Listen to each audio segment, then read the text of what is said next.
Alors, on vient de voir un extrait. Alors, ça s'arrête abruptement parce que forcément, c'est un montage. C'est l'extrait d'une enquête, une remarquable enquête de Pedro da Fonseca qui dure à l'origine 35 minutes et qui a été diffusée sur la chaîne publique en avril 2018 dans le cadre de dans la case Sous le radar et qui suit des salariés lanceurs d'alerte. Ce film est le résultat d'une enquête rigoureuse et il retrace justement le parcours de salariés qui ont une prise de conscience, face à l'intérêt général et à ce qui se passe autour d'eux dans leur entreprise et qui décident de dénoncer des pratiques qu'ils jugent inadmissibles, comme ça a été le cas donc, de Karim que l'on vient de voir dans l'extrait. Et qui décident de parler de ces actions illicites ou illégales ou choquantes de leurs employeurs, sans savoir forcément que cette décision va transformer radicalement leur vie au quotidien. On va en parler tout à l'heure. Ils deviennent à ce moment-là des lanceurs d'alerte, avec toutes les difficultés professionnelles et personnelles que ça va impliquer. On va en parler. Et donc, on va se poser la question de savoir si dans ce parcours de lanceurs d'alerte, ils se sentent piégés, aidés, seuls, accompagnés. Et la question qui se pose à chaque fois, c'est « et si c'était à refaire » Le citoyen, dans le cadre de son travail, est aujourd'hui censé être protégé quand il devient lanceur d'alerte. Mais est-ce que ce statut lui permet véritablement, finalement, de s'exprimer et d'agir ? On va se poser la question avec des cas concrets. Dans le cadre de ce salon, on en est à la 4e année, on a vu que le paysage de l'alerte a beaucoup évolué, puisque en l'espace de quelques années, depuis 2013, plusieurs lois ont été publiées sur le sujet, 6 lois récentes qui comportent un article sur le lancement d'alerte. On pense en particulier à la loi Sapin 2, qui date de décembre 2016, à la loi liée aux défenseurs des droits, qui est maintenant censé s'occuper également des lanceurs d'alerte. Et dernièrement, la loi qui a quand même qui a été votée avec moult remous en juillet, la loi sur la protection du secret des affaires. Et paradoxalement, toutes ces lois, tout ce contexte législatif, finalement, semble rendre la question de plus en plus complexe, alors on est censé avoir maintenant un corpus qui protège le lanceur d'alerte.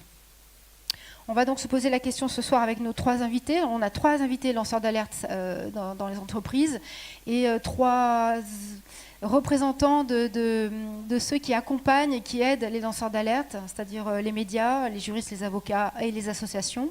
Ils vont nous parler de leur action au quotidien. Alors, je voulais d'abord vous présenter Karim, que vous venez de voir sur l'écran, Karim Ben Ali, qui est chauffeur routier. Voilà, merci pour lui.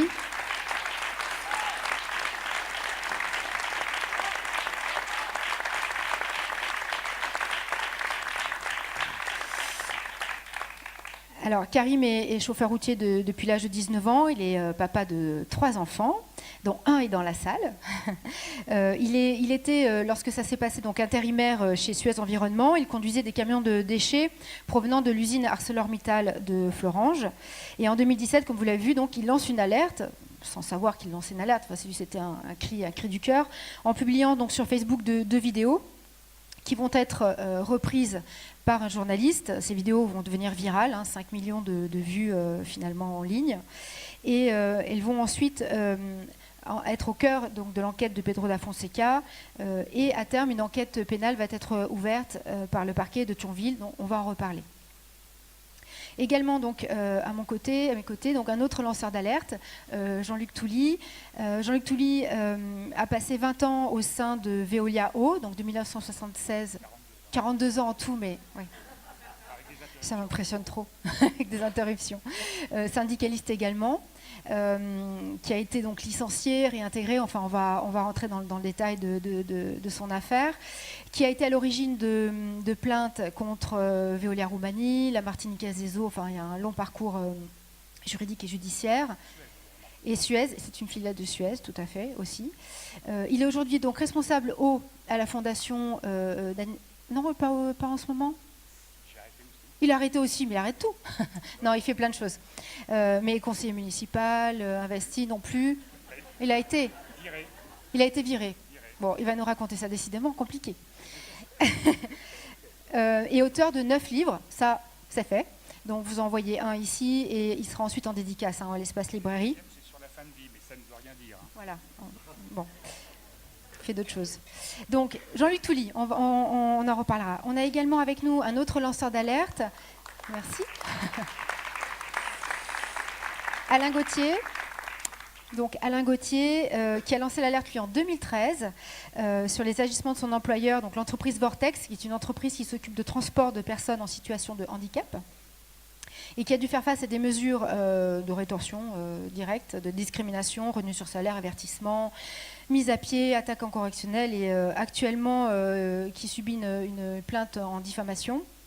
Les dirigeants de Vortex ont été parfois déboutés, parfois les plaintes vont un peu plus loin. 3 procédures en cours, donc c'est une affaire un peu lourde pour lui, on va en reparler. Et Alain Gauthier a été également prix éthique 2018 de l'association Anticorps. Voilà.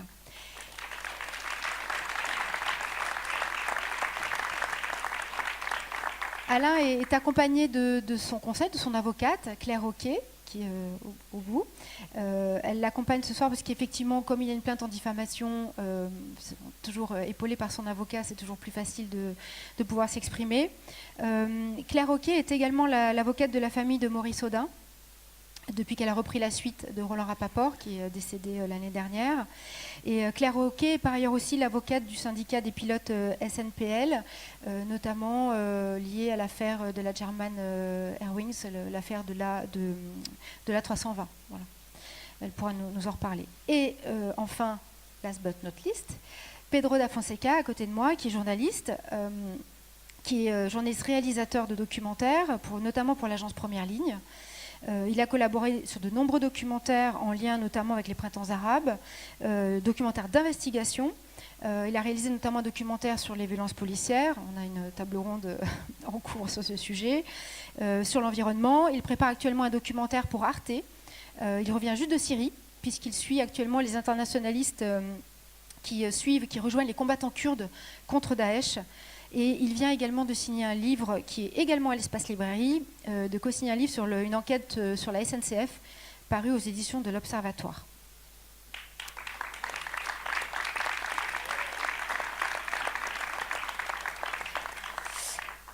Et enfin, Jean-Christophe Picard, président de l'association Anticorps. Alors, mon président, puisque on va être transparent, je suis également administratrice de l'association Anticorps. Ah, oui. Mais transparence. Donc Jean-Christophe Picard est niçois, il travaille dans le public, attaché principal territorial, président d'Anticorps depuis 2015, association qu'il a dynamisée et avec qui on fait beaucoup de choses, notamment qui s'est illustrée cette année avec des affaires importantes, l'affaire Colère, l'affaire Ferrand. Voilà, il se passe beaucoup de choses et donc l'association Anticorps évidemment vient en aide, soutient et relaie les affaires des lanceurs d'alerte, notamment salariés agents du public. Donc on pourra en reparler, sachant que l'association Anticorps vient également d'entrer, participe à la création de la maison des lanceurs d'alerte. Voilà. Alors.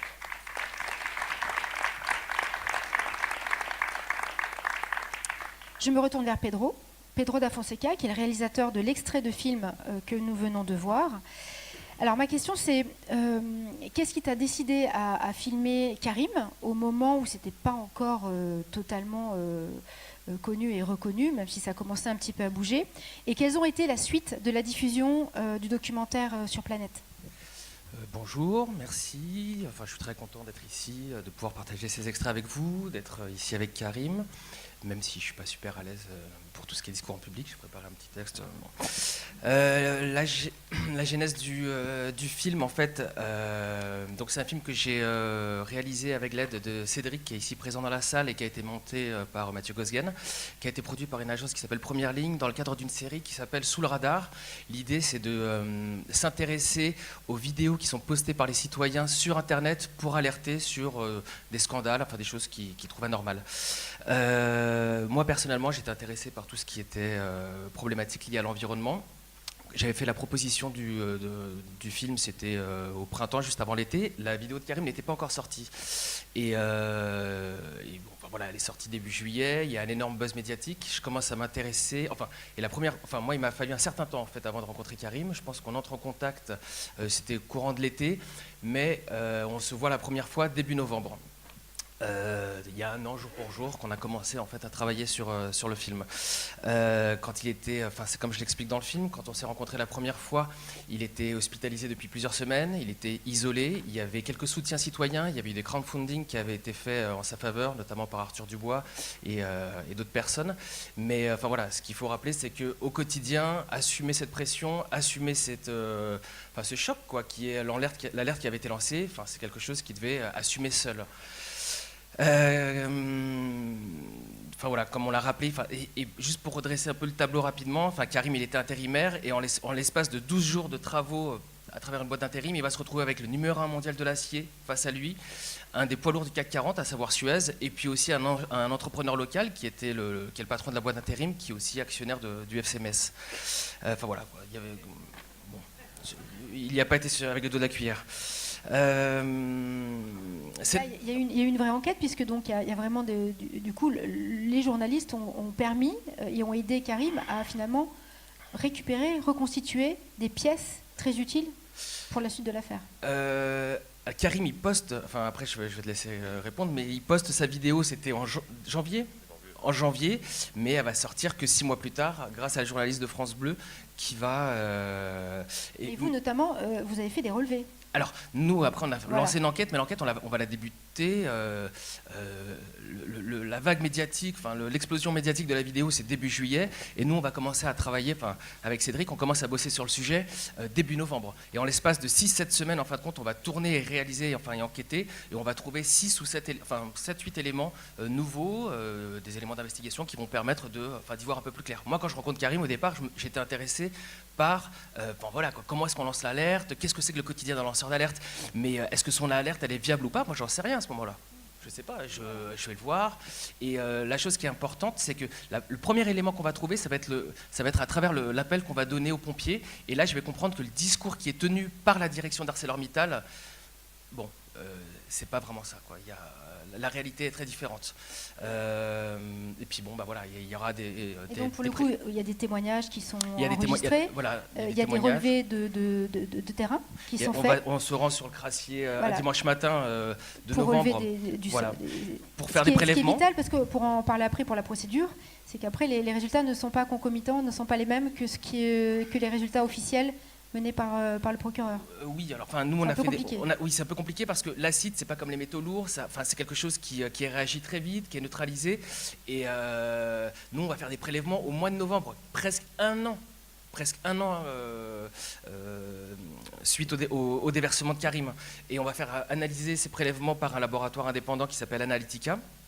Et on va faire un prélèvement témoin pour pouvoir comparer, qui est fait dans une forêt qui est juste à côté, et on va avoir des taux de chlorure et de sulfate qui vont avoir des écarts de 30 à 80 fois plus importants.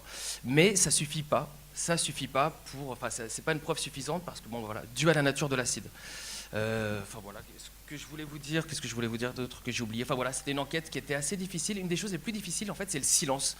C'est le silence des personnes. On a rencontré des retraités, on a essayé de rencontrer des salariés, des personnes qui ont travaillé chez ArcelorMittal, des syndicalistes, pour leur dire, parce que ce que j'avais fait avec Karim, c'est que j'avais identifié la cuve où il avait prélevé cet acide.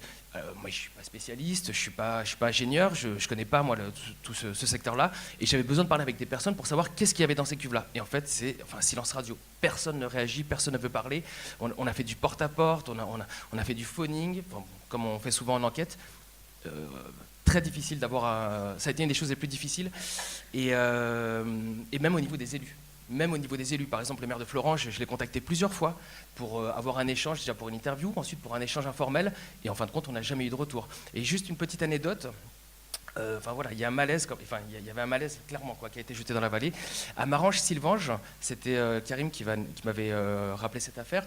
Il y a eu des pluies acides qui sont survenues à Pâques 2016. Il n'y a pas de lien entre le déversement de Karim et ces pluies, puisqu'elles sont arrivées, elles sont survenues bien avant. Mais la mairie de Marange-Sylvange avait fait appel à un laboratoire, ça avait même provoqué un sujet qui avait été fait par France 3 Régional, ils avaient fait appel à un laboratoire, ils ont fait des analyses et puis ils avaient donné des conclusions en disant qu'il n'y avait pas de problème. Et bon, je me dis, bon, voilà, c'est quand même intéressant, je les appelle pour avoir les résultats, pour avoir... Je pense que j'ai dû les appeler 10, 12 fois et j'ai jamais eu aucun retour. Enfin, je pense qu'il y a des choses auxquelles il ne faut pas toucher dans la région. Et il faut juste rappeler qu'ArcelorMittal, directement ou indirectement, c'est 2000 emplois. Dans une région où, enfin voilà, quoi, au niveau bassin d'emploi, c'est... Alors justement, suite à la diffusion du film, évidemment, tout un réseau, Karim va nous en parler, mais des gens se sont réunis autour de Karim pour l'aider, parce qu'effectivement, il se bat contre du très très gros. Sachant que la procureure de Thionville a mis quasiment 1 an à répondre, hein, et a finalement conclu qu'il n'y avait pas eu qu'il y avait une absence de pollution à l'acide, et que finalement ArcelorMittal sera poursuivi pour gestion irrégulière des déchets et non pas pollution à l'acide. Alors justement, Karim, dis-nous toi où tu en es aujourd'hui, hein, parce que les mois passent, et comment ça se passe pour toi en ce moment Aujourd'hui, au mois de novembre 2018, toujours même, pas d'emploi, comme tous les lanceurs d'alerte, on se fait écraser. On n'est pas entendu par l'administration, on n'est pas entendu par Pôle emploi, voilà, on n'est pas... Donc, d'ailleurs, suite à la diffusion, on a une lettre on a la copie de la lettre. Une lettre a été signée par de très nombreux lanceurs d'alerte pour inciter la procureure à diligenter de façon plus rapide son enquête. Il y a même une copie qui a été envoyée à l'époque au ministre de l'Environnement, qui était Nicolas Hulot à ce moment-là. Et donc, il n'y a eu aucune réponse. Si on peut projeter la lettre, comme ça vous pourrez voir les signataires. Mais est-ce que toi, ça a bougé après ça ou non, il se passe toujours rien pour toi ? La procureure, quand elle a reçu la lettre, je pense qu'elle n'a pas trop apprécié. Alors depuis, elle a fouillement passé. Elle m'a rouvert un dossier et voilà. Elle a une petite dent contre moi. Mais ça a permis d'avancer les choses, de mettre de la pression. Voilà. Moi, je remercie Anticorps, je remercie les gens qui ont fait cette lettre. Donc tu as un avocat, tu es toujours en procédure ? Oui, c'est plus mon avocat qui est passé, là. J'ai changé d'avocat. Nouvel avocat. C'est William Bourdon. William Bourdon. Ouais. Non des moindres. Voilà. C'est pas... Qui est un Parce avocat. Récemment, on m'a dit faites attention, Arcelor a un plus gros cabinet. Alors, voilà. Lui, M. Bourdon s'est proposé, j'ai accepté et voilà, j'espère que ça va aller. Merci beaucoup, Karim. Alors justement, oui. Il faut juste rappeler qu'il y a une plainte qui a été déposée contre Karim par ArcelorMittal et j'ai appris, moi je n'ai pas été averti par ni la gendarmerie ou la police, mais à travers un document interne que j'ai découvert, sur lequel j'ai découvert un document interne à Arcelor où je suis également concerné par cette plainte pour être entré illégalement sur le crassier un dimanche matin pour faire des prélèvements. D'accord. Donc il va y avoir des suites. Bon. Alors justement, pour illustrer ces immenses difficultés du salarié quand il décide de s'insurger, je regarde Alain Gauthier qui est à côté de Karim. Donc Alain travaillait pour Vortex, qui est alors je resitue rapidement Vortex, hein, c'est une grosse entreprise qui a été fondée en 1999, qui compte aujourd'hui 2000 salariés, qui a 17 agences en France, qui travaille dans de nombreux départements et qui s'occupe du transport, notamment transport scolaire d'enfants et de personnes handicapées. Donc Alain est accompagné de son avocate, puisqu'il a actuellement une plainte pour diffamation en cours contre lui. Donc il doit faire très attention à ce qu'il dit. C'est pour ça qu'il a préparé une déclaration écrite. Et peut-être Claire aussi, Claire Hockey qui l'accompagne. Moi j'avais d'abord une question pour Claire, comme ça après on laissera Alain nous raconter son parcours. Alors la question c'est, est-ce que vous travaillez avec d'autres lanceurs d'alerte ? Quelle est pour vous la spécificité de ces cas quand vous avez comme ça un salarié un peu désemparé qui vient vous voir et il dit j'ai besoin d'aide parce que je suis submergé de plaintes de mon ex-employeur ? Bonjour. Quand Alain Gauthier est venu me voir pour la première fois, moi j'ignorais absolument que j'allais défendre un lanceur d'alerte. Alain ignorait qu'il était lanceur d'alerte. Il est venu me voir parce qu'il était poursuivi en diffamation par son employeur déjà en 2013. Donc il y avait une plainte en diffamation et il était convoqué devant un tribunal correctionnel. C'était une citation directe de son employeur qui prenait l'initiative de l'emmener en correctionnel. Et cette affaire n'a pas eu de suite parce que le juge du tribunal a considéré que l'employeur n'apportait pas la preuve de sa situation, ne pouvait donc pas ordonner la consignation, et l'affaire a été supprimée du tribunal. Donc là, on a eu la chance d'avoir un juge qui a parfaitement compris de ce dont il s'agissait, qu'il s'agissait de poursuite et d'intimidation à l'égard d'un salarié, et qui a refusé d'y donner suite, tout simplement. Ensuite, Alain a été confronté à 2 tentatives de licenciement pour faute. Comme il était délégué syndical, salarié protégé, il fallait l'autorisation d'inspection du travail. Cette autorisation a été refusée. Son employeur a saisi le ministère qui a refusé aussi l'autorisation de licenciement. Et nous avons donc actuellement 2 procédures devant le tribunal administratif sur ces 2 demandes de licenciement. Dans la première des demandes de licenciement, le tribunal administratif de Versailles vient de dire que ce licenciement, il était normal que le ministre l'ait refusé parce que ce licenciement était évidemment, cette tentative de licenciement était en lien avec son mandat syndical. Mais Alain a fait l'objet d'une dernière demande de licenciement pour inaptitude parce que dans cette entreprise où il se battait depuis 3 ans pour organiser des élections des délégués du personnel et au comité d'entreprise, 3 ans de procédure avec 2 décisions de tribunaux pour pouvoir les organiser, et où il avait obtenu 55% des voix, lui et la liste qu'il menait, 55% des voix.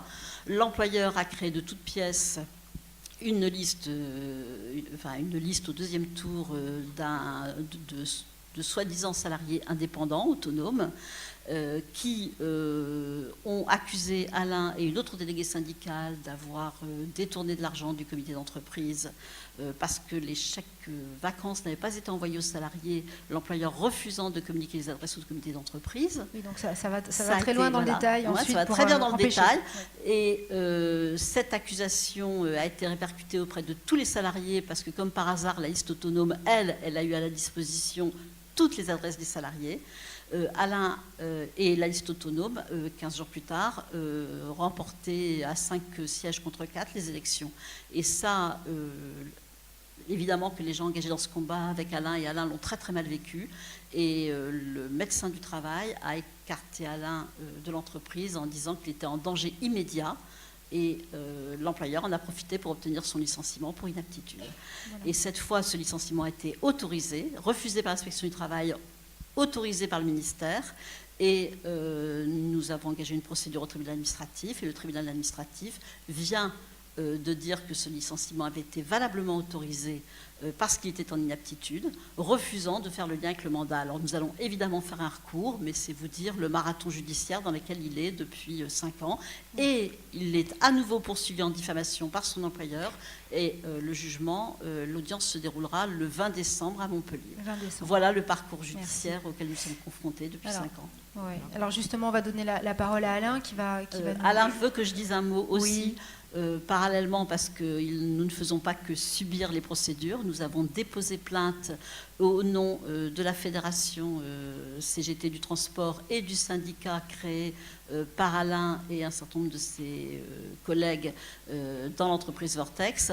Nous avons déposé plainte pour abus de biens social, pour entrave, pour travail dissimulé, et il y a une plainte qui est en cours d'instruction devant un juge d'instruction de Montpellier, juge d'instruction qui avait d'ailleurs été déjà saisi de 4 procès-verbaux d'inspection du travail pour travail dissimulé dans cette entreprise. Ça veut dire pour travail non payé, puisque les salariés, il y a 20% de leurs heures de travail qui ne leur sont pas payées par an, et il vous dira qui sont ces salariés, et une plainte est en cours d'instruction actuellement. Oui, alors justement, pas rentrer trop dans le détail effectivement des instructions, mais justement, donc Alain va nous raconter son parcours, et ce qui nous permettra de mettre en perspective effectivement ce parcours judiciaire vraiment très lourd. Oui, alors je rajouterai autre chose, c'est qu'au niveau de la plainte, il y a un des chefs d'accusation et le blanchiment en bande organisée. Voilà, donc moi j'ai la chance d'avoir Claire Roquet à mes côtés. Sans elle, j'aurais été broyé par les procédures. Dont on précise qu'elle est bénévole. Comment ? Elle me défend, donc elle m'a défendu sur 12 dossiers de défense bénévolement. J'aurais été broyé. Voilà.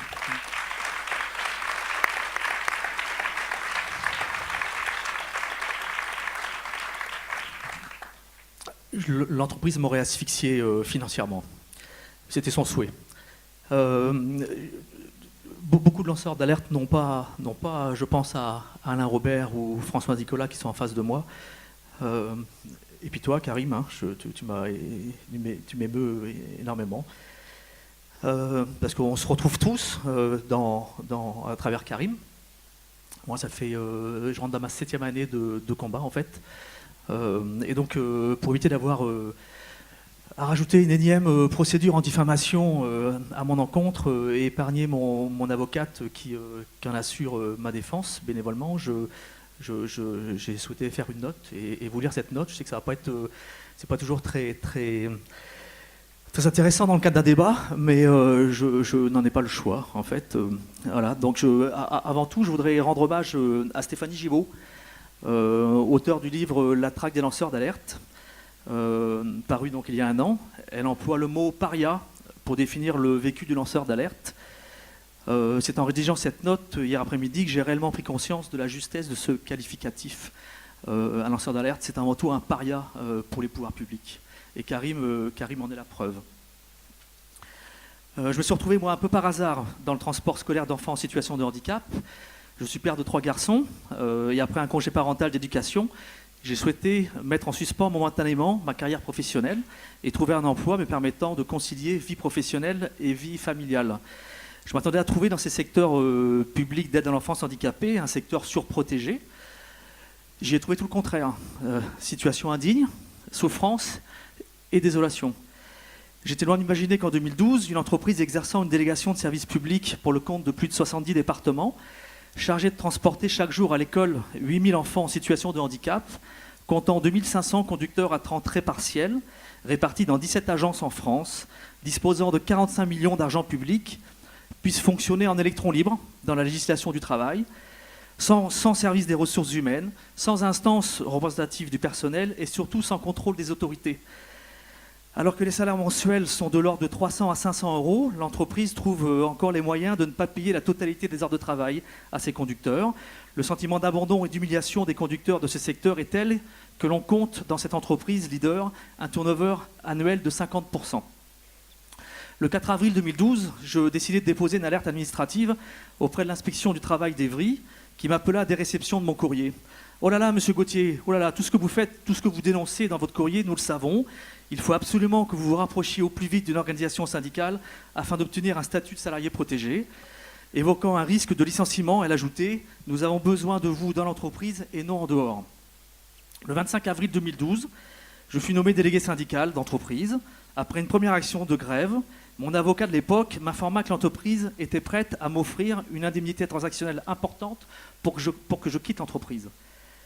Le 2 janvier 2013, je déposai une deuxième alerte au président François Hollande ainsi qu'à ses principaux ministres, à la Direction générale du travail, au président de l'ACOS, c'est l'agence centrale des organismes de sécurité sociale, puisque le travail dissimulé génère un manque à gagner pour les organismes collecteurs, au président des départements, les donneurs d'ordre. Le 14 janvier 2013, le chef du cabinet de François Hollande, président de la République de l'époque, m'informait qu'il avait transmis mon courrier à M. Michel Sapin. Malgré l'évidence du dossier, je n'ai eu aucun retour du ministère et aucun signalement ne fut fait au parquet. Le 24 janvier 2013, je rencontrai à ma demande un officier de police judiciaire et financière qui m'informait avoir vérifié les éléments de fraude évoqués dans mon courrier et m'invitait à déposer plainte dès que possible à travers mon organisation syndicale. Mon courrier me valut une première procédure à licenciement, suivie d'une première attaque en diffamation. Paradoxalement, c'est moi qui ai dû rendre des comptes aux autorités en lieu et place des dirigeants de l'entreprise. À quand les comparutions immédiates des escrocs en col blanc? Après nos secondes actions de grève de juin 2013, mon avocat de l'époque toujours me déclarait « Monsieur Gauthier, vos actions les emmerdent terriblement. Vous valez 10 fois plus que l'an dernier. » Lors d'une interview donnée par... Mais comment abandonner en fait tous ces enfants et ce milieu lors d'une interview donnée par l'un des actionnaires de l'entreprise à un journaliste de l'Humanité, le dirigeant confirma à la journaliste « Oui, il est totalement incorruptible, totalement. » Au vu de l'importance de l'affaire, j'ai commencé à prendre peur. J'ai alors pris l'initiative d'informer périodiquement les renseignements généraux de la préfecture de la Vienne sur l'avancée de mes investigations. Une fois par trimestre, je rencontrais un membre des renseignements généraux qui me confia qu'il rendait un rapport détaillé à la préfète, qui n'était autre que l'actuelle ministre des Transports, Elisabeth Borne. Cette dernière connaît donc parfaitement l'affaire. Étrangement, elle n'a pas souhaité répondre aux questions de la journaliste de Mediapart dans le cadre de son enquête publiée les 4 et 5 décembre 2017. En septembre 2013, décidé à ne pas lâcher, je rencontrai Maître Claire Auquet, avocate de conviction, qui a pris à cœur ce dossier et a assuré ma défense bénévolement. Depuis notre rencontre, Claire a constitué 12 dossiers de défense me concernant, sans appui financier d'aucune fédération syndicale. Donc en février 2005, j'ai décidé de quitter la CFDT pour rejoindre la CGT. Celle-ci a accepté de déposer plainte contre l'entreprise. En février 2019, je vais rentrer dans ma 7e année de résistance. Paradoxalement, et alors que 7 procès-verbaux, dont 4 pour travail dissimulé, ont été dressés à l'encontre de ces dirigeants, c'est moi qui suis englué dans ce dossier et me débat contre les procédures juridiques et judiciaires. 3 procédures sont pendantes au tribunal administratif et une 4e au tribunal correctionnel. On me pose souvent la question, et si c'était à refaire? C'est une question très compliquée, mais je vais y répondre. En fait, tout a basculé le 2 janvier 2013, lorsque j'ai déposé l'alerte. Le temps s'est subitement arrêté, laissant en suspens ma vie professionnelle, sociale et familiale. Je m'étais fixé avec mon épouse 6 mois de combat, tellement les choses étaient criantes, flagrantes. Je ne m'étais pas préparé à 6 années de tranchée. Le combat d'un lanceur d'alerte, c'est un combat de tranchée. Même si parfois le sentiment de me battre contre des moulins à vent, même si parfois j'ai le sentiment de me battre contre des moulins à vent, je ne regrette pas de venir en aide à ces personnes vulnérables, maltraitées par les marchés publics, salariés précaires et enfants handicapés. Comment aurais-je pu leur tourner le dos? Même si cette affaire a eu des dommages préjudiciables sur mon environnement, et que je n'en sors pas indemne psychologiquement. On verra au niveau de la santé ce que m'attend l'avenir. Je suis en phase avec mes valeurs. Mon plus grand regret, c'est d'avoir été très naïf, beaucoup trop naïf, pensant qu'en alertant les collectivités territoriales et les pouvoirs publics sur les pratiques de l'entreprise, ils allaient réagir et y mettre très vite de l'ordre. Je me suis largement trompé. De telles sociétés n'existeraient pas sans la complaisance des marchés publics et sans la complaisance des donneurs d'ordre. D'ailleurs, et malgré mes alertes, la situation n'a fait que s'empirer pour les salariés et le public transporté. Les conseils départementaux tirant toujours plus bas les prix de la prestation, jusqu'en dessous du point d'équilibre de ces sociétés. Les salaires et la qualité de service ne représentent plus qu'une variable d'ajustement du prix de leur marché, en toute connaissance de cause. Je me rappelle qu'à l'époque de nos premières actions de grève, un directeur des transports d'une communauté de communes m'a déclaré décomplexé. Si les salariés ne sont pas contents de leur sort, de ne pas être payés de toutes leurs heures, eh bien, ils n'ont qu'à changer de métier. Un autre, à la même époque, alors que nous faisions grève pour obtenir l'attribution d'une carte essence, nous faisions, avec des salaires de 300 à 500 euros, nous faisions les avances de carburant pour l'entreprise sur nos fonds personnels. Lorsqu'on fait un plein d'un Opel Vivaro, c'est à l'époque 90 euros le plein. On était remboursé 6 semaines après. Ce directeur des transports d'une collectivité territoriale me signifiait vous allez nous emmerder encore longtemps avec vos grèves? Vous ne l'obtiendrez pas, votre carte de carburant. Votre PDG vous l'a dit et répété. Ces 2 directeurs de collectivités territoriales résument à eux seuls la problématique de ce dossier. En faisant l'abstraction de l'article 55 du Code des marchés publics et de l'article 40 du Code de procédure pénale, l'article 40 a fait parler beaucoup de lui dans l'affaire Benalla cet été. Les départements témoignent de leur complicité indirecte dans cette affaire. Le 27 juin 2016, au lendemain de mon licenciement, le PDG de l'entreprise écrivait au président des départements en brandissant mon licenciement comme un trophée. Son licenciement, autorisé par le ministère du Travail après de longs mois de procédure, permettra enfin de mettre fin à ces actions incompréhensibles, perpétrées en toute impunité. Ce courrier est envoyé comme un signal aux autorités organisatrices, comme pour assurer les marchés publics. Le troublion, on a finalement réussi à le dégager de l'entreprise. Oui, j'ai finalement été licencié pour inaptitude à tous les postes dans l'entreprise pour danger immédiat. Durant toutes ces années, j'ai réclamé des dizaines de fois à la puissance publique d'intervenir dans cette affaire sans succès. Autant de bouteilles à la mer. Le rôle que devrait jouer la puissance publique est aujourd'hui repris par les citoyens, par les lanceurs d'alerte, les médias d'investigation, les associations de lutte contre la corruption, comme Anticor, et bien d'autres encore existantes et en devenir. Si c'était à refaire, oui, je le referais, avec ma naïveté en moins. En fait, j'ai découvert le fonctionnement de notre collectivité, et surtout plus averti, moins isolé, grâce à la mobilisation qui entoure les lanceurs d'alerte et lanceuses d'alerte aujourd'hui. Voilà, merci pour votre écoute.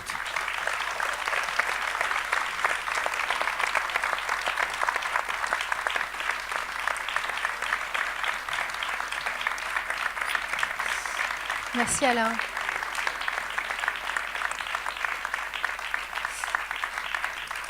Donc, effectivement, ce qu'on retient, c'est le fait qu'on ne se dit pas un matin je vais être lanceur d'alerte, c'est qu'en fait on est juste un citoyen et on s'insurge contre quelque chose qui dépasse nos valeurs et qui n'est plus supportable. Et c'est aussi évidemment la durée, le temps long de ce combat. Et justement, je me retourne vers Jean-Luc Touly, qui sait ce qu'est le temps long du combat, puisqu'il a été notamment licencié pendant 5 ans, puis réintégré. Enfin, ça a été des rebondissements. Est-ce que donc, vous pouvez nous dire en quelques mots votre parcours contre et avec Veolia? Je voudrais d'abord vous dire que moi, j'ai pris 40 ans de plaisir de me battre. Parce que vous voyez, je comprends très bien les camarades qui ont été évidemment... mais au bout d'un certain temps, je vous assure, il y a une jouissance réelle. Donc il y a de l'espoir. Donc je remercie d'abord mes 2 compagnes, je remercie les journalistes qui m'ont défendu et les 7 ou 8 avocats qui, pendant ces 40 ans, ont été derrière moi, un peu comme vous, à peu près bénévolement. Et ma femme a pu subvenir d'ailleurs financièrement quand même à quelques autres problèmes dont j'ai été victime. Ce que je voulais vous dire, c'est que je vais vous citer un certain nombre de noms pour vous faire comprendre pourquoi je me suis battu. Ce n'est pas dans l'ordre chronologique. Julien Bartolone, Arthur de Villepin, Pauline Borloo, Michel Rocard, Jean-Marc Ayrault, Jean-Vincent Placé, Brune Poisson, Éric Orsena, Pierre Servant, qui est le correspondant de France 2 sur les problèmes militaires, et puis le 14 juillet et compagnie, Alain Marceau, et puis le maire que j'adore, le maire de Saint-Maurice, Igor Semo. Tout ça, ce sont des gens qui ont traversé Veolia ou Suez, ou les deux, avec des postes extrêmement importants. Ça, je l'ai compris presque quand je suis arrivé en 1976. Alors, ils n'étaient pas tous là, évidemment, mais il y en avait d'autres, dont j'ai déjà oublié leur nom. Donc les politiques de gauche et de droite étaient évidemment mon problème, puisque les délégations de services publics pour l'eau, pour l'assainissement, pour les déchets, le transport, le chauffage, et depuis le milieu du 19e siècle, et pour une partie dans le courant du 20e siècle, déléguées à 3 entreprises, principalement la Générale des Eaux devenue Vivendi, avec Canal+, et aujourd'hui Veolia, la Lyonnaise des Eaux devenue Suez, et le groupe SOR qui a longtemps appartenu au groupe Bouygues. Voilà, si vous voulez, la problématique. Pourquoi les élus de gauche et de droite, depuis des décennies, sont tellement fidèles, moi qui ai divorcé quelquefois, à ces entreprises? Est-ce qu'il y a des raisons objectives? Non, il n'y a pas de raison objective, en dehors du fait de recevoir de l'argent pour éviter d'augmenter les impôts locaux, ou de faire des stades de football, ou des patinoires, suivant si vous êtes à la montagne, ou des challenges de voile, si vous êtes à côté de la mer. Ça fait 150 ans que ça dure, et ça continue, puisque d'ailleurs, la semaine dernière, le maire de Toulouse, président de Toulouse Métropole, a refait confiance à Veolia et Suez pour les 12 prochaines années. Donc, si vous voulez, les choses continuent. Donc, c'est pour ça que je suis optimiste, parce que je sais que de toute façon, je ne changerai pas les choses en dénonçant tout ce que je vais vous exprimer, mais simplement d'informer la population, pour qu'au moins la population, peut-être d'ailleurs à travers les gilets jaunes, ne font plus confiance à personne, puisque malheureusement, moi-même, ma première découverte, c'était la CGT. Eh oui, la CGT était corrompue dans l'entreprise, et j'étais le numéro 2, le trésorier de la CGT, je l'ai vu de mes propres yeux. Donc j'ai écrit un livre qui a fait l'objet d'une pièce à conviction d'Élise Lucet en 2008, qui dénonce ces choses-là, qui ne concernent pas Veolia, mais EDF, la Air France, toutes les grandes entreprises publiques et un certain nombre de grandes multinationales qui financent d'ailleurs dans les journaux syndicaux, par des publicités payées largement au-dessus, ces entreprises, alors que la CGT ou Force ouvrière ou la CFDT, à ma connaissance, ne sont pas clients de ces entreprises. Quand vous savez ça, soit vous vous tirez une balle dans la tête, soit vous démissionnez, etc. Moi, je me suis dit, allez, on va y aller. Et j'avais connaissance de ce qui allait m'arriver, enfin, à peu près, pas l'ensemble des procédures, 6 procès en diffamation, 35 procès en tout. Quel était votre poste, enfin, dans l'entreprise en tant que Alors, dans la hiérarchie? Les 26 dernières années, j'étais responsable de rien du tout, parce que je n'avais pas d'emploi. Puisque à chaque fois que on donnait des responsabilités, étant cadre, je les divulguais dans les journaux, donc ça avait commencé par le Canard enchaîné, Libération, etc. Donc, pendant 26 ans, j'ai eu un emploi totalement fictif, hein, ça reste entre nous évidemment, et donc ça m'a permis d'écrire des livres et de me former, puisque je n'étais pas compétent dans tous les domaines, dans le domaine de l'eau. Et donc voilà, c'est comme ça. Et ensuite, pour le franchissement de dire, voilà, je le dénonce à l'intérieur de mon syndicat étant financé par l'entreprise, évidemment, ça ne va pas marcher, donc j'ai été victime de procédures de mon syndicat qui m'attaquait en diffamation pour me faire licencier. La CGT, et pas la CGT, alors la CGT de Veolia, mais aidée de la secrétaire générale de la Fédération CGT des services publics, membre du bureau confédéral. Ce n'est pas le syndiqué de base ou le délégué de base, c'est la tête. Donc je me suis dit, comment faire? Et ATTAC venait d'être créé en 1997-98, et donc j'ai adhéré à ATTAC, j'ai rapidement été dans le conseil scientifique, et c'est Bernard Maris qui malheureusement a été tué dans ce que vous savez, qui m'a fait rentrer dans le conseil scientifique, dont j'ai fait 250 réunions dans les comités locaux, j'en suis à peu près 1700 réunions publiques depuis presque 20 ans, et c'est là que je me suis dit, il faut que je rencontre quelqu'un, parce que je n'étais pas écrivain, pour dénoncer ces choses-là, en sachant que j'allais me faire licencier, puisque c'était normal. Enfin, normal, en tout cas dans notre société. Et donc, j'ai eu la chance... C'est considéré comme de la déloyauté envers... Oui, complètement. Voilà, c'est la déloyauté. Et j'étais victime de 5 licenciements pour faute grave, mais j'ai fini quand même à partir à la retraite, 2 ans après mon âge de la retraite, parce que j'avais plus de condamnation du tout. Donc, je suis parti à 64 ans... donc l'année dernière. Bon. Donc, je me suis battu dans ATTAC, et puis les journalistes à ce moment-là, que ce soit Renaud Lecade de Libération, Jean-François Juliard du Canard enchaîné, Gagé Métis du Libération, puis ensuite toute l'équipe, enfin de première ligne, je ne sais pas si elle existait, mais enfin toutes ces équipes de compléments d'enquête, pièces à conviction, drainées par Élise Lucet, m'a permis, avec quelques autres personnes qui n'étaient pas des lanceurs d'alerte dans l'entreprise, mais qui étaient autour, de pouvoir faire à la fois des documentaires, puis des films. Le plus gros film, ça a été Water Makes Money, qui est sorti sur Arte à plusieurs reprises, puis des films allemands, puis des films grecs, etc. Parce que peu de films français, hein, parce qu'évidemment, Vivendi, c'était aussi Canal+, Suez, c'était M6 et compagnie, donc il y avait des difficultés. Donc, et puis je me suis dit, bon, ce sont les associations. Donc j'étais dans les associations. Malheureusement, dans les associations, y compris environnementales, elles sont financées aussi par ces entreprises. C'est compliqué. Bon. Et puis je me suis dit, il faut que je devienne un élu, parce que c'est facile d'attaquer les élus qui concèdent les marchés depuis des décennies.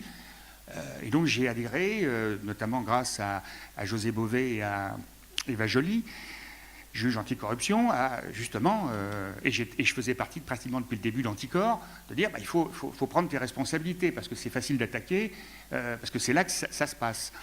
Donc je suis devenu conseiller municipal en battant donc un maire de droite, et c'est un maire socialiste qui a fait une politique encore plus à droite. Donc il m'a viré au bout d'un mois. Et il m'a mis dans l'opposition parce que je démissionne jamais, et je me suis retrouvé avec le maire de droite qui aujourd'hui fait une politique de gauche. Vous voyez ? Et c'était bien avant M. Macron, hein, c'était pas du tout...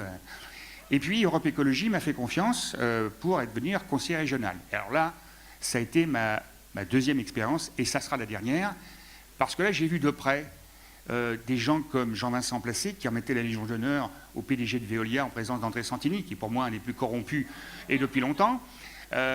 Donc tout ça, c'est pas pour noircir le tableau, mais pour vous dire que tout autour de ces personnes-là, si vous voulez, vous pensez en tant qu'élu, conseiller régional, on est souvent inconnu, mais que ça peut permettre quand même de faire avancer les choses. Donc j'ai essayé, avec mon groupe et les gens de gauche, enfin qui étaient de gauche à l'époque, de pouvoir créer un cabinet d'audit indépendant qui permette aux élus, en toute connaissance de cause, de choisir entre une régie publique des services délégués ou la délégation de services publics qui aujourd'hui concerne environ les 2/3 de la population française, notamment dans les grandes villes.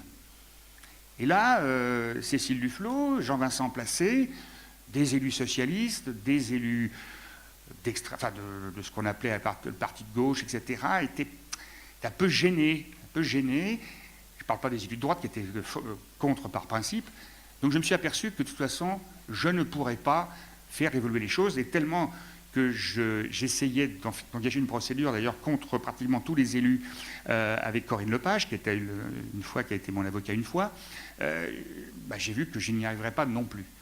Donc ça a été plutôt, pour conclure, les livres, les journalistes, et grâce aux avocats, parce que sinon, et puis si vous n'êtes pas un peu indépendant financièrement, vous êtes mort pratiquement très vite, de dire, voilà, qu'est-ce qu'on peut faire? Et mon combat aujourd'hui, en dehors de tout ce que je viens de vous dire, j'ai créé une association qui est à peu près comme Anticor, mais que j'ai appelée par délectation le FRIC, le Front républicain d'intervention contre la corruption, pour attaquer très vite, à peu près... non, mais c'est pas... on mène les combats tout à fait similaires, et je suis très content parce que Richard Ferrand, pour moi, est une ordure, et je vous le dis, et heureusement que le Anticor, qui a la durée nécessaire, a continué. Ils sont devant les juges d'instruction de Lille, parce que je n'ai pas le temps de vous raconter Richard Ferrand, mais c'est une vraie saloperie, et c'est lui qui forme les nouveaux députés de La République En Marche, donc on peut avoir confiance en lui. La dernière chose que je fais pour vous raconter, c'est que j'ai acheté une action de toutes les grandes multinationales pour aller dans ces assemblées d'actionnaires poser des bonnes questions.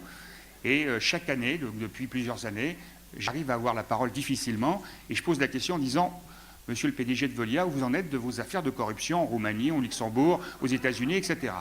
Et là, il répond: Monsieur Touly, ça fait 40 ans qu'il est là, c'est un repris de justice, il a été condamné plusieurs fois. Et je lui dis: oui, mais je suis toujours là. Et toujours salarié. Vous voyez ? Parce que j'ai été licencié donc 5 fois, et une fois réellement pendant 5 ans, avec inspection du travail, ministre, qui ont refusé. Une fois, le ministre a accepté une autre fois. Le tribunal administratif qui a toujours accepté, mais c'est la Cour administrative d'appel de Paris qui a refusé. Ils ont attaqué devant le Conseil d'État, et le Conseil d'État a confirmé. Et donc j'ai été réintégré dans un emploi totalement fictif, qui a duré 6 ans, responsable des fontaines de la ville de Paris, et j'en ai pas vu une seule pendant les 7 dernières années de ma vie. Voilà, merci.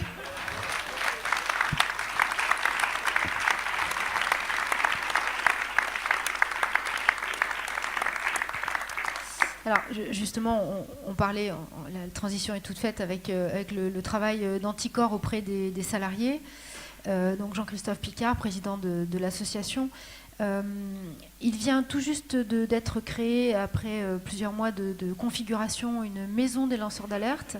Il y a également, comme je le disais en introduction de ce débat, un nouveau corpus juridique, la loi Sapin 2, la loi donc, sur le secret des affaires. Anticor travaille comment en ce moment pour aider les salariés qui pourraient être amenés à avoir des parcours comme ceux d'Alain Gauthier ou de Karim?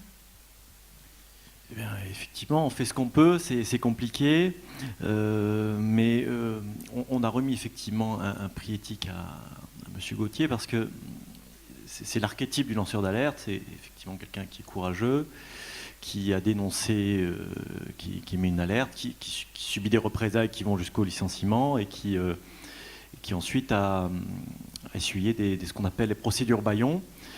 Alors il y a quand même un cas particulier chez M. Gauthier, c'est qu'il a une avocate bénévole. Et je ne veux pas qu'on puisse penser ici que tous les avocats sont bénévoles ou que les conjoints, parce que j'ai cru comprendre que ta femme t'avait aidé, que les conjoints peuvent subvenir aux besoins des lanceurs d'alerte, parce que le problème du lanceur d'alerte, c'est l'aide financière. C'est que très vite, d'ailleurs, c'est pour ça qu'on fait des procédures bâillons, c'est pour le ruiner, hein, pour le pousser même au suicide, parce que quand vous êtes à la rue, vous avez quand même des idées noires qui vous traversent l'esprit. Et encore une fois, tant mieux si vous avez été soutenu à un moment donné, mais c'est pas toujours facile. Donc le problème numéro 1 des lanceurs d'alerte, c'est les sous. Et aujourd'hui, la loi, alors on ne va pas toutes les citer, il y en a plusieurs, elles sont d'ailleurs contradictoires. Le juge qui va devoir arbitrer entre la loi sur le secret des affaires, la loi Sapin 2, l'article 40 du Code de procédure pénale, l'arrêt de la Cour de cassation du 30 mai 2016 qui met en avant la liberté d'expression, etc. Bon courage. C'est ça qui met en avant la jurisprudence de la Cour européenne. Bon courage, hein. Vraiment, ça va être un métier très compliqué d'être magistrat. Mais il manque dans tout ce dispositif le soutien financier. Anticor avait été auditionné dans le cadre de la loi Sapin 2 et on avait imposé avec d'autres associations que le défenseur des droits, on avait imposé ça dans la loi, dans une loi du 9 décembre 2016, la loi qui était juste avant Sapin 2, que le défenseur des droits puisse non seulement orienter les lanceurs d'alerte, ce qui est le cas aujourd'hui, mais en plus puisse subvenir aux besoins donc, des lanceurs d'alerte, c'est-à-dire payer les frais d'avocat et leur permettre de payer un loyer et de se nourrir, des choses un peu de base. Cette disposition a sauté devant le Conseil constitutionnel qui a expliqué c'est pas prévu par la Constitution, donc on ne peut pas donner ce pouvoir aux défenseurs des droits, donc sans rentrer dans l'analyse juridique, on en est là. Donc maintenant, évidemment, Anticor demande à ce que la Constitution qui va être modifiée puisse intégrer, puisse permettre aux défenseurs des droits de servir quelque chose, parce qu'aujourd'hui, orienter lanceur d'alerte, je pense que c'est pas votre priorité, hein, quand voilà, vous avez besoin, effectivement, les lanceurs d'alerte ont besoin d'un avocat et non pas quelqu'un qui vous explique le maquis juridique qui est absolument de toute façon incompréhensible. Les lanceurs d'alerte aujourd'hui ont forcément besoin d'un avocat et ils ont besoin d'une aide financière parce que souvent ils sont licenciés. Et aujourd'hui, donc, ce n'est pas possible. Donc il faut permettre à la Constitution justement de rendre possible le fait que le défenseur des droits puisse subvenir aux besoins des lanceurs d'alerte. Alors comme ça n'est pas fait, des associations Anticor, mais pas que, on crée une maison des lanceurs d'alerte, hein, la première AG a lieu le 21 novembre. On présente un stand de la maison. Absolument. Et présente à l'espace librairie. Voilà, donc vous pouvez aller les voir, ils ont un petit Jusqu'à stand. 19h30. Et qui va se doter d'un fonds de dotation pour aider justement les lanceurs d'alerte. Alors, encore une fois, moi je pense que ce n'est pas vraiment à nous de le faire, ce serait plutôt à l'État, sachant que les lanceurs d'alerte, contrairement à ce qu'on pourrait appeler le délateur, le lanceur d'alerte, lui, il n'est pas là pour se venger, il est là pour défend l'intérêt général, donc il défend les intérêts de l'État. Stéphanie Gibault, qui se retrouve à la rue, elle a fait économiser 13 milliards à l'État français. Et jeudi dernier, elle a été reconnue collaboratrice occasionnelle du service public. Hein, elle va toucher 3 000 €. C'est d'ailleurs la première fois à ma connaissance qu'un lanceur d'alerte bénéficie d'argent de l'État. Enfin, 3 000 € au bout de je ne sais pas combien d'années. Donc, vous imaginez que ce n'est pas possible de continuer comme ça. Donc, il faut que absolument les lanceurs d'alerte non seulement soient soutenus par des associations, mais soutenus par l'État. Parce que nous, on fait ce qu'on peut. Notre fonds de dotation, il va permettre d'en aider quelques-uns. Je ne suis pas sûr qu'on puisse aider tout le monde, parce que dans les associations, le problème, c'est l'argent. Hein. Nous, on ne peut pas créer des impôts. Donc on fera ce qu'on peut. On va sans doute aider un petit peu. Hein. Je vois d'ailleurs ce qu'on fait à Anticor. Nous, on aide un petit peu. On dépose certaines plaintes, mais on ne peut pas tout faire. Moi, je reçois 10 alertes par jour. Donc c'est pas possible. Je ne peux pas déposer 10 plaintes par jour. Une plainte minimum, une petite plainte, c'est 2 000 à 3 000 €. Vous imaginez que je ne peux pas... Anticor, qui est une association qui refuse toute subvention pour rester indépendant. Tu as cité le cas de la CGT. Voilà. À partir du moment où vous recevez de l'argent, c'est fini. Il y a des choses que vous ne pouvez plus dire. Donc nous, on a choisi l'indépendance, mais du coup, on a très peu d'argent. On a nos actions limitées. Donc la maison des lanceurs d'alerte aura bien d'exister. On va faire ce qu'on peut, mais il ne faut pas non plus penser que ça y est, le problème est réglé. Il faut toujours continuer à se battre pour que l'État non seulement clarifie les lois, permette aux défenseurs des droits de servir un petit peu quelque chose dans cette affaire et aide financièrement les lanceurs d'alerte. Encore une fois, le problème numéro 1 des lanceurs d'alerte, c'est l'argent. Alors, justement, je voulais...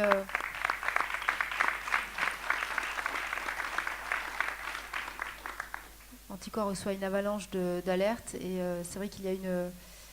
on en parle quasiment tous les jours. Maintenant, on utilise l'expression quasiment tous les jours dans les médias. C'est qu'on en parle beaucoup. Il y a une sensation comme ça d'être dépassé par tout ce qui est dénoncé. Et je voulais donner la parole quelques minutes à une personne qui est dans la salle, qui est Mauricio Garcia Pereira, qui vient de sortir un livre qui raconte son parcours de lanceur d'alerte. C'est la personne qui a dénoncé les pratiques ignominieuses des abattoirs de Limoges. Donc je voulais lui donner la parole rapidement et ensuite peut-être si vous avez des questions dans la salle pour interroger les personnes qui sont là.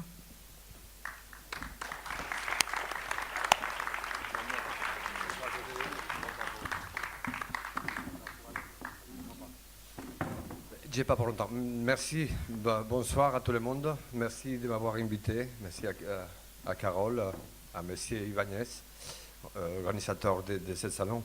Je suis très honoré, très content d'être là. Et malgré que je ne devrais pas être là. Et si les choses ils seront passées correctement, je n'aurais pas dénoncé ce que j'ai dénoncé. Aujourd'hui, ça va faire 12 ans, jour par jour, pour ceux qui ne me connaissent pas. Voilà, j'ai dénoncé l'abattoir municipal de Limoges. C'est l'abattoir public le plus grand de France. Et non seulement dans la maltraitance humaine et dans la maltraitance animale, sinon aussi l'abattage quotidien des vaches gestantes. Et puis j'ai découvert, parce que je ne savais pas non plus, que ça arrive quotidiennement, tous les jours, dans tous les abattoirs de France. On tue au quotidien, tous les jours, des vaches qui sont prêtes à mettre bas un petit veau. Le veau, il va mourir noyé dans son liquide amniotique, dans sa poche, hein, mais le temps que la vache il est pendue sur la chaîne, ensuite à des dizaines d'autres vaches. Et puis le fœtus, voilà, il va partir à la poubelle avec les déchets, avec les tripes, avec la merde. Et ça, et voilà quoi. Et ça, un nom de la race limousine, quoi. D'accord. Après, voilà, je me suis battu contre, c'est pas tout à fait le même cas que Karim, qu'Alain. Et je me suis pas battu contre. Oui, comment ça s'est passé? À quel moment et à qui vous avez dit des choses pour que ces faits évoluent ou soient arrêtés? Exactement. Moi, je m'ai battu contre la municipalité. Je ne me suis pas battu contre le privé. Je me suis battu contre la mairie de Limoges. L'abattoir de Limoges, il est municipal, il est public. N'importe qui il peut venir à cet abattoir et payer pour tuer une bête. Il amène sa bête dans son remorque. N'importe qui de vous, il peut aller, voilà, on me tue, voilà, mon cochon, mon agneau, un agneau, bon, bref. Et alors, c'est pas le privé, c'est la municipalité. Je me suis mis à dos toute la région de Limousin, quoi. Et malgré oui, j'ai eu pas mal de soutien, mais dans la région, c'est vrai que je ne suis pas bien vu aujourd'hui. Hein. Si les regards... Et justement, ça fait 2 ans. Oui, donc aujourd'hui, vous en êtes où? Alors, vous venez de sortir un livre que l'on peut trouver à l'Espace Librairie, que vous allez signer. Oui. Mais vous travaillez? Vous avez du travail? Non, comment ça se passe? Malheureusement, je suis toujours au chômage. J'étais licencié pour la médecine au travail parce que je voulais pas remettre les pieds dedans. Eux, ils ne voulaient pas me licencier. Alors, j'ai fait recours à des psychologues, surtout à l'association L214. C'est à travers eux parce que moi aussi, comme Karim, comme Alain, j'ai voulu sortir comme Karim, pardon, j'ai voulu sortir l'image en cachette, sans rien dire à personne, parce qu'il y avait filmé aussi avec mon téléphone portable. Mais le jour que j'ai failli toucher le bouton, j'ai reculé parce que voilà, j'avais pété un plomb à cause d'une dispute avec un des chefs.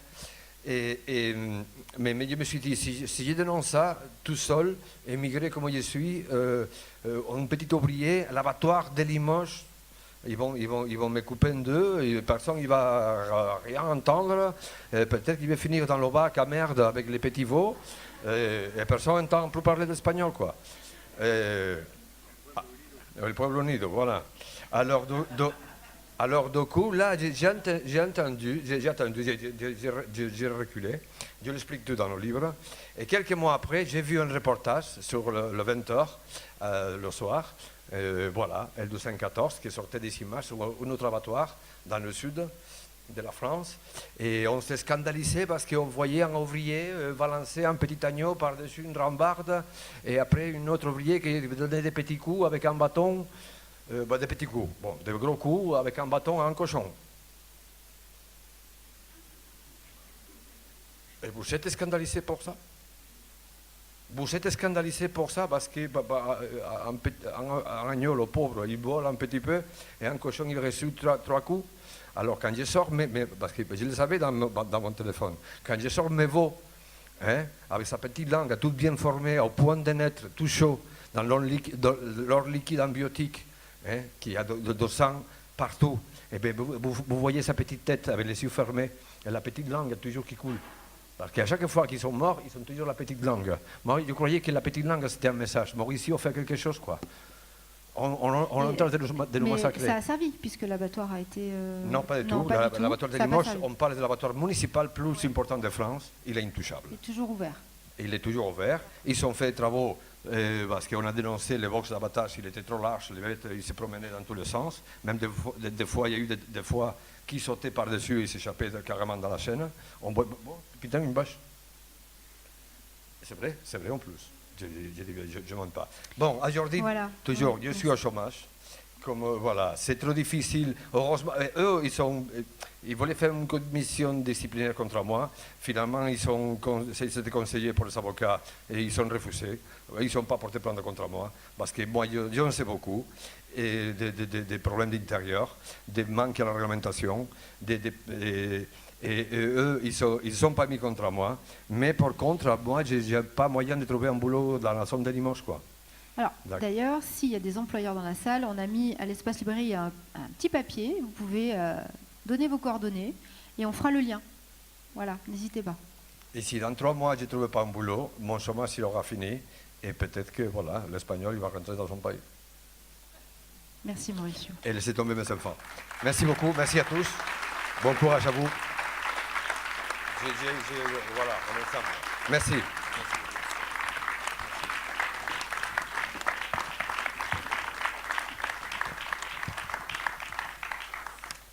Alors, on parle du temps long, mais il nous reste 10 minutes. Alors, on va faire circuler un micro dans la salle si vous avez des questions. Alors, Pedro a une question. Alors, ça vous permet de préparer votre question. Les micros vont circuler le temps que Pedro pose la sienne. Voilà. Est-ce que la loi Sapin 2, qui est censée protéger les lanceurs d'alerte, est-ce qu'elle a déjà protégé quelqu'un?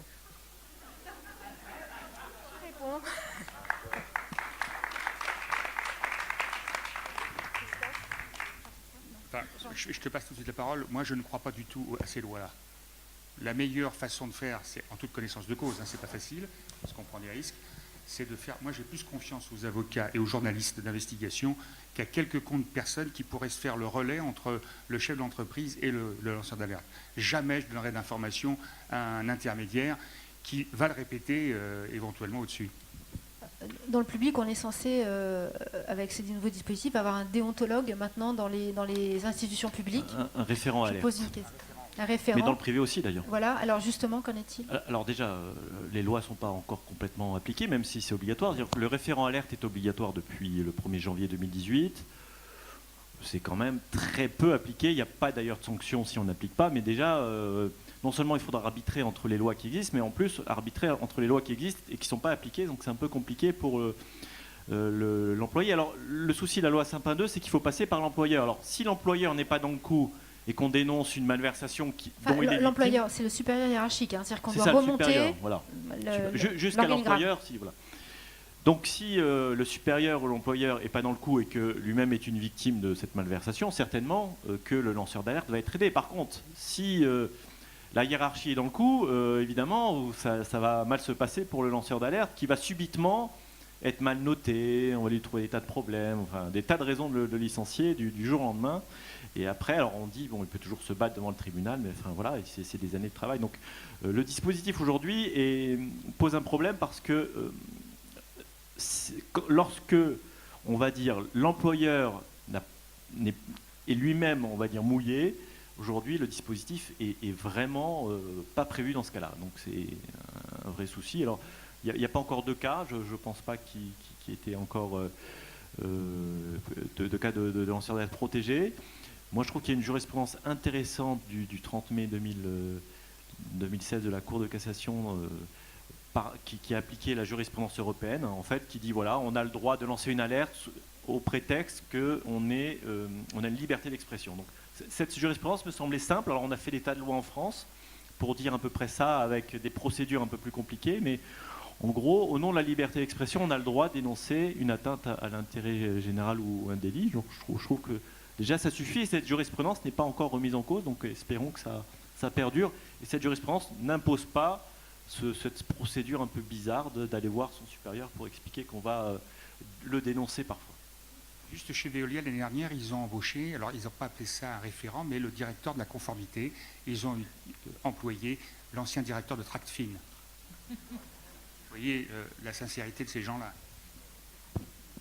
Alors, est-ce que vous avez une question dans la salle? Je vois un doigt et une main qui se lève. Au premier rang. Merci. Alors moi, à l'inverse de la loi Sapin-II, je voulais savoir de manière très concrète comment la loi sur le secret des affaires, elle pourrait être un obstacle au travail d'enquête, qu'il soit journalistique ou judiciaire.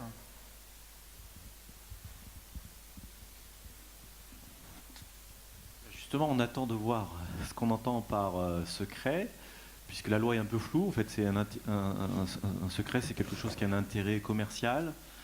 Donc voilà. Le problème, c'est qu'on ne sait pas très bien finalement ce que c'est, puisqu'il faut attendre que les juges nous précisent en fait ce que c'est. Et par contre, on connaît la sanction. La sanction, c'est la réparation intégrale du préjudice. Donc si vous dénoncez un secret d'une grande entreprise et que vous perdez, vous remboursez intégralement le préjudice.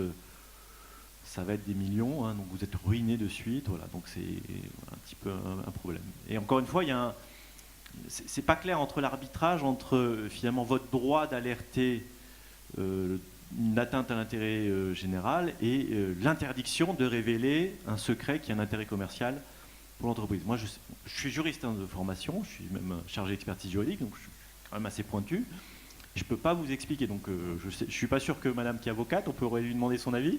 Si elle-même, elle peut nous préciser, mais je pense qu'on est dans l'attente de ce qu'on appelle la jurisprudence, c'est-à-dire l'application concrète de la loi par les juges. Oui, la loi a été adoptée en juillet 2018, hein, donc c'est très récent. Vous n'avez rien à ajouter? Bon, merci. D'accord.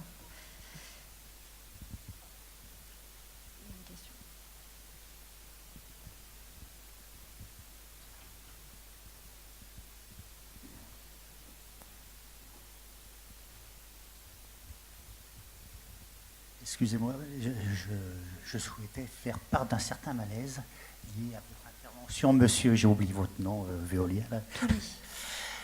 C'est l'implication l'accusation, je dirais, que vous mettez sur les organisations syndicales qui sont des hommes ou des femmes, c'est pas le sujet. Et alors qu'aujourd'hui, on peut remarquer aussi que ces hommes et ces femmes qui sont des représentants syndicaux, comme monsieur, finalement souffrent aussi du fait que les entreprises, finalement, soit cherchent à les acheter, ce dont vous avez souffert manifestement, et qui souvent aussi, comme monsieur, finalement, font l'objet de dénigrement, qui finalement sont aussi les victimes, qui sont attaquées en justice, etc., qui sont les victimes des entreprises qui ne respectent pas la loi et autres.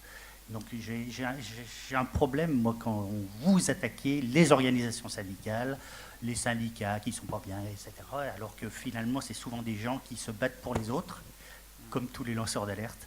Et ça me gêne quelque part que vous fassiez cet amalgame entre certains, certaines, et d'autres, certains, certaines qui finalement ont les mêmes combats que vous. Alors vous savez, voilà. Je les ai dénoncés, mais je n'ai pas dénoncé des gens comme Alain. J'ai dénoncé la tête, c'est-à-dire Bernard Thibault, par exemple, Pascal Pavageau, hein, celui qui sait faire son appartement dans le bois de Vincennes. Ces gens-là, les confédérations sont financées par les entreprises. Il y a eu un très bel documentaire en 2008 sur Pièce à conviction. Et j'ai participé à la loi d'un député, à une commission d'enquête parlementaire d'un député de droite, Nicolas Perruchot, qui a fait l'objet d'ailleurs des députés communistes et socialistes d'une abstention courageuse, pour surtout pas faire la lumière sur, évidemment, qui finance les syndicats. C'est l'État les gouvernements de droite et de gauche et les grandes entreprises multinationales.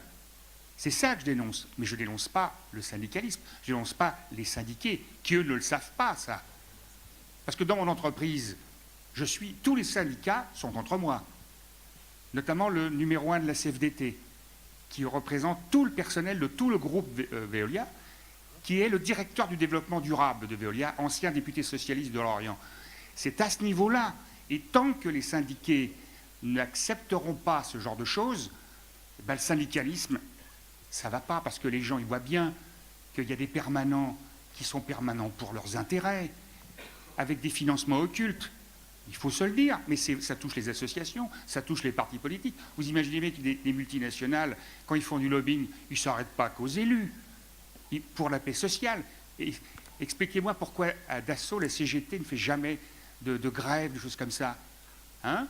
Pourquoi Air France, les syndicats, qui ont un comité d'entreprise ultra déficitaire, en fin de compte, malgré l'agitation, ça ne change rien. C'est ça, moi, mes enquêtes, mes 2 livres que j'ai écrits et les documentaires, il faut le savoir, pour justement sauver le syndicalisme, qui en a vraiment. Alors évidemment, l'accusation, c'est de dire, si vous tapez sur les confédérations, vous allez faire ABC, ou vous faites le jeu du Front National. C'est comme les Gilets jaunes. Les Gilets jaunes font le jeu du Rassemblement national. Et bien tant qu'on croira ça, la gauche n'est pas prête de revenir, et la droite a de beaux jours, et le libéralisme a de beaux jours. Il faut reconnaître la réalité, mais la réalité fait mal. Mais ce que je vous dis, ça ne date pas de 5-6 ans, ça fait des décennies. Juste un dernier exemple, le syndicat des eaux d'Île-de-France, qui est présidé aujourd'hui par Santini depuis 35 ans, il a eu un président communiste entre 1944 et 1947, qui était le trésorier du Parti communiste français, député maire d'Ivry, Georges Marane. À aucun moment il a pensé à la remunicipalisation. Ben non, parce qu'évidemment il y a des financements. Le dernier cache investigation du mois de mars 2018 sur l'usine de Clichy, dont le résultat vient d'être connu, où Veolia a soudoyé avec la complicité du président communiste, vice-président du conseil départemental de Seine-Saint-Denis, la privatisation pour Veolia contre Suez. Heureusement que le préfet d'Île-de-France et mon association Le Fric ont porté plainte, ce qui a conduit ces députés, ces conseillers départementaux, parce qu'il y a 33 conseillers départementaux qui gèrent ça, sauf Mao Péninou, hein, un des adjoints de madame qui vient de passer à La République En Marche, qui est absolument pas clair. On va s'en occuper de celui-là. Franchement, quand vous savez ça, il n'y a pas de cadeau à faire. Moi, je viens de l'extrême gauche. Mais moi, l'extrême gauche, qui est aussi corrompue que l'extrême droite ou la droite, pas de pitié, vous voyez. C'est ça ma philosophie. Il n'y a pas d'exception. Vous pouvez me prendre pour une exception, mais ça va comme ça.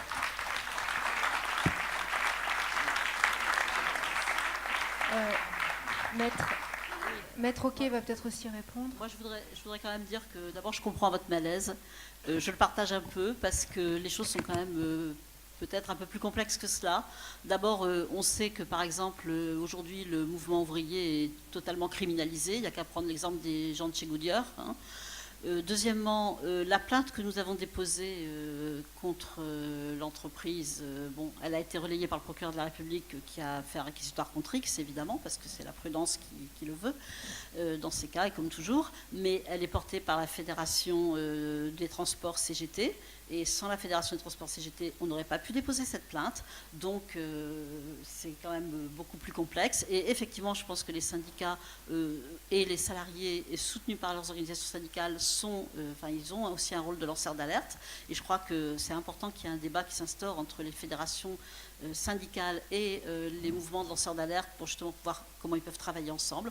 Moi, je suis avocate de syndicat, hein, c'est d'ailleurs comme ça que je me suis retrouvée à défendre Alain au départ. À la fois, les choses sont compliquées, parce que, par exemple, autant pour la plainte, elle est soutenue par la Fédération CGT, autant alors que Alain Gauthier est maintenant licencié depuis 2 ans, quand on va les voir pour leur demander de prendre en charge sa défense en diffamation, eh bien là, pour l'instant, c'est pas possible. Et certes, comme ils savent qu'il y a une avocate à ses côtés, peut-être qu'ils nous expliquent que comme ils n'ont pas beaucoup de moyens, ils ne peuvent pas le défendre, et qu'ils sont déjà tellement sollicités qu'ils ne peuvent pas le défendre. Mais enfin, quand on se défend sur un procès en diffamation, il y a l'avocat éventuellement, mais il y a aussi tous les frais. par exemple, en simple frais d'huissier pour faire une offre de preuve, frais de citation de témoins, frais de transport, etc., c'est une procédure qui va coûter autour de 2000 à 2500 euros. Et ça, on n'a pour l'instant personne pour la financer pour lui. Et on n'a pas eu pour l'instant, on n'a pas de réponse positive à cet égard. On ne désespère pas, on insiste.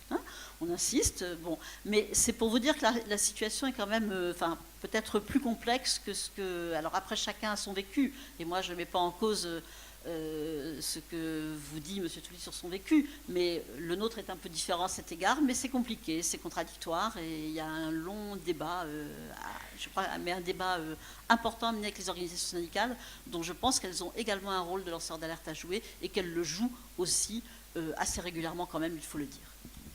Merci beaucoup. Le temps est imparti. Il faut qu'on laisse la salle. Pour rebondir sur Jean-Luc Touly, il y avait le fameux caisse noire de l'UMM qui a fait grand bruit. Ouais. Beaucoup d'argent. Et puis, juste un dernier mot, une question très rapide. Les élus aussi, l'oligarchie avait révélé une phrase qui veut tout dire, c'est que les syndicats sont achetés puisqu'ils disaient qu'il faut fluidifier les rapports sociaux. C'est une fameuse phrase. Ouais. Et si nous gagnons la question, est-ce qu'on peut donner de l'argent pour soutenir nos lanceurs d'alerte à la maison de lanceurs d'alerte? Il y aura un crowdfunding qu'on pourra donner régulièrement, même si on n'est pas milliardaire, on peut vous laisser 10 euros, 20 euros de temps en temps. Oui. Et puis vous pouvez aussi adhérer aux associations comme Anticorps, ça aide de façon indirecte, mais voilà. C'est le contraire du capitalisme, c'est l'exploitation de l'homme par l'homme. Non, mais pour conclure, de toute façon, tout ça c'est de l'humain, et dans l'humain, il y a de tout, le meilleur et le pire, comme dans toutes les structures. Merci beaucoup. Vous pouvez retrouver les lanceurs d'alerte et les auteurs des livres à l'espace librairie. Et un petit mot de Daniel Ibanez, rapidement, donc cofondateur du salon.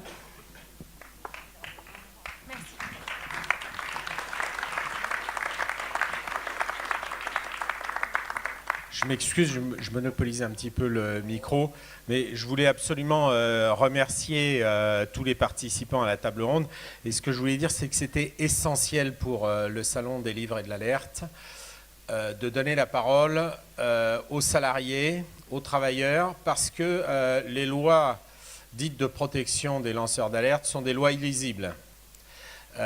Et donc, il était important pour nous que ceux qui ont eu le courage et qui ont pris la responsabilité de publier des informations graves pour l'intérêt général, qui nécessitaient une réponse de la société, puissent s'exprimer directement sans que les autres le fassent à leur place. C'était tout le sens de ça. La deuxième chose que je voulais dire, c'était que je voulais absolument saluer le travail des journalistes, et notamment de Pedro dans l'affaire de Karim, parce que c'est lui qui nous a permis en fait de pouvoir écrire et de pouvoir mettre en demeure la procureure de la République de sortir le résultat de son enquête. Et ce travail journalistique qui est vraiment là, en l'occurrence dans ce cas précis et dans d'autres bien sûr, mais celui-là, un travail complémentaire à l'information qu'avait d'abord publié Karim, est essentiel. Je voudrais saluer ce courage et surtout cette citoyenneté de tous ceux qui lancent ces alertes, parce qu'ils le font en pleine responsabilité. Je voudrais rappeler à nouveau qu'ils ne prennent pas de risques. Ce qui est risqué, ce qui leur fait prendre des risques, c'est la mauvaise foi qu'ils ont en face, la mauvaise foi de ceux qui protègent leur intérêt particulier contre l'intérêt général. Merci.